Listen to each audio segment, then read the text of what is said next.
बिस्मिल्लाहिर्रहमानिर्रहीम। नाज़रीन, आपका अपना मेज़बान एम.ए. रहमान न्यूज़ 24 के हवाले से इस वक्त मकामी होटल में मौजूद है, जहाँ पर हमारे साथ मौजूद है जगवार के CEO chief executive Chaudhry Mohammad Hassan sahab, जिनसे हम बात करेंगे आज उन्होंने लॉन्चिंग की, इस हवाले से आज और क्या कहते हैं और क्या पैगाम देने जा रहे हैं ऑडियंस को। जी अस्सलाम वालेकुम। एक तो शुक्रिया आप यहाँ पे तशरीफ़ लाए।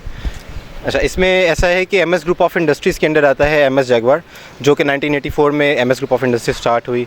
2003 में पहली बार हमने पेट्रोल बाइक्स और उस वक्त भी इलेक्ट्रिक स्कूटर्स मेरे वाले साहब ने लॉन्च किए, लेकिन मुझे लगता है कि वो वक्त से पहले थे, तो उस वक्त फिर हमने उस RDA को डिसकंटिन्यू किया, मज़ीद R&D की, और 2021 में हमने MS जगवार इलेक्ट्रिक मोटरसाइकिल इंट्रोड्यूस करवाया, जो मार्केट में आज अवेलेबल है। और और सड़कों पे भी आप देख रहे हैं, गवर्नमेंट को भी डिलीवर हुई हैं बाइक्स, गवर्नमेंट ऑफ पंजाब को, जिनमें 3 मॉडल थे, E70, 70 और E70 सुप्रीम। आज 2025 में हम उस लाइन अप को इंक्रीज़ कर रहे हैं। इलेक्ट्रिक मोटरसाइकिल के साथ साथ we are introducing 3 new models of electric scooters, जिसमें MS जगवार मीसो हमारा लो एंड पे स्टार्ट होकर मिड रेंज में MS जगवार बोल्ट और MS जगवार M1 आते हैं, बहुत ही कंपेटिटिव प्राइसेस में, स्टार्टिंग विद 153 रुपीज़, 153,000, 169,000 और 198,000 इसकी फ़ाइनल प्राइस आखिरी वाले।